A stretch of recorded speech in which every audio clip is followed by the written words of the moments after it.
네, 이슈 분석 시간입니다.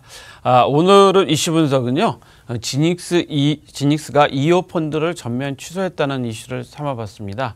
이 펀드는 검찰에 수사가 의뢰됐죠. 지닉스 펀드형 토큰 2호를 취소했다는 소식입니다. 그 2호 상품은 물론 출소했지만 1호 상품은 투자자 보호를 위해서 계속 운영을 하겠다는 입장을 밝혔는데요.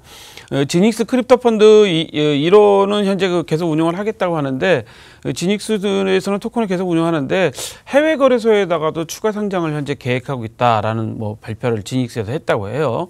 그래서 이 이유를 어떤 이유를 이야기했냐면, 투자자를 보호하고 그다음에 거래의 안정성과 유동성 확보를 해서 계속 하겠다. 여기 이제 이 말이 중요한 건데, 유동성 확보를 위해서 하겠다고 했으니까 이게 자칫하면 오해 소지도 좀 있는 부분이 있어서 이 펀드에 가입하신 분들이 위험성을 느끼지 않을까라는 이야기 때문에 좀 눈여겨보셔야 될 것 같고요.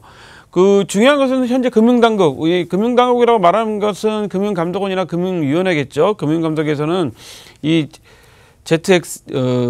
ZXG 1호, 그러니까 지닉스 크립토 펀드 1호를 금융상품으로 판단했다고 합니다. 금융상품으로 판단했으면 펀드를 판매할 때는 사실 현재 펀드를 하실 때는 금감원에 등록을 해야 되고요. 금감원에 등록되는 거는 10억 이상은 당연히 인가를 받아야 되는 거고 하는 부분이어서, 그리고 운용사나 판매사는 당연히 조건을 맞춰서 금융위원회에 회사 기관 등록을 해야 되는데 그렇지 않다는 거죠. 근데 지닉스는 이런 이야기도 했습니다. 펀딩은 지닉스가 한 게 아니라 지닉스 플랫폼을 이용해서 이루어진 것이고, 해외 운용사가 모집해서 토큰을 발행한 거기 때문에 우리한테는 소유권이 없다라는 이야기를 했다고 그래요. 그래서 얼마를 현재 발행했느냐? 1,000 이더리움. 그러니까 당시에 2억 원 정도로 했는데 10억 미만으로 신고 대상도 아니다라는 입장을 밝혔다고 합니다. 그러면서 정부 규제 방침에 따르기 위해서 현재 취소를 이번에는 한다라고 했는데요.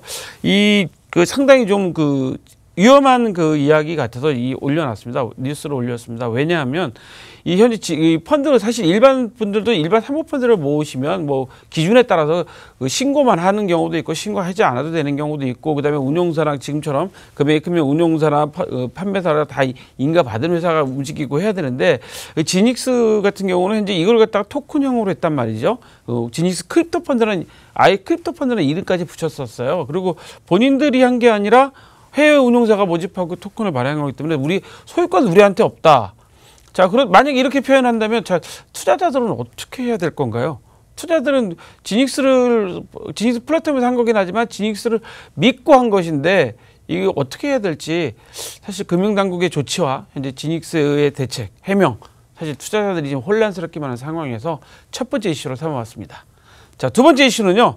우리 뉴스에도 지금 말씀드렸지만 부동산 거래에 블록체인 기술을 적용하겠다. 지금 블록체인 기술을 적용하겠다는 것이 금융은 너무나 당연한 것이고요. 현재 부동산에는 많은 거래에서 하겠다고 하는데, 부동산이 사실 대표적인 거래이긴 합니다. 그래서 부동산 종합 공부 시스템을 12월까지 구축하겠다. 그래서 부동산 종합 공부 시스템입니다. 그러니까 공적인 장부 시스템을 12월까지 만들겠다는 건데요. 국토부하고 과학기술정통부가 내년부터 제주도에서 시범 서비스를 하기로 좀 이야기를 했다고 합니다. 11개 금융기관을 대상으로 해서 임야와 토지대장 등 4개의 대장을 하겠다고 했는데요. 여기서 이제 우리가 좀 눈여겨보셔야 될 게, 국토부와 과기부에서 했기 때문에 이것은 임야대장, 토지대장, 건축물대장 이런 같은 대장 장부 4개만 하겠다는 겁니다. 그래서 종이증명서가 아니라 데이터 형식으로 확인시켜주고, 이런 것을 이제 금융기관이 확인할 때 서류를 받지 않고 그냥 확인으로만 조치를 하겠다는 내용인데요. 부동산 통합 거래 서비스를 앞으로 지금 만들겠다고 하는데, 계약에서 등기까지 전부 다 하겠다고 합니다. 근데 중요한 것은 계약은 부동산 협회나 여러 가지 법적으로 하면 되겠지만, 등기까지는 사실 등기는 누가 관리하죠? 대법원에서 관리하거든요. 그래서 대법원까지 문제가 있긴 한데요.